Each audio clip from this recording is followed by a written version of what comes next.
update sa ating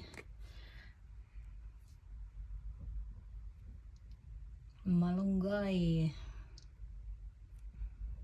Laki na siya. Ito namang ating ampalaya at saka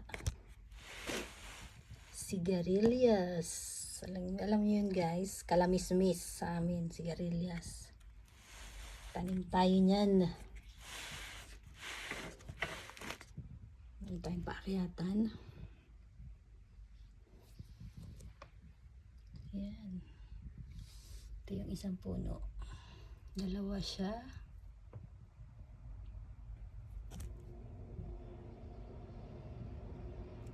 Transplant ko yung isa.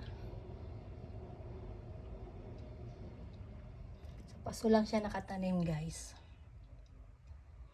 Yes. Try natin.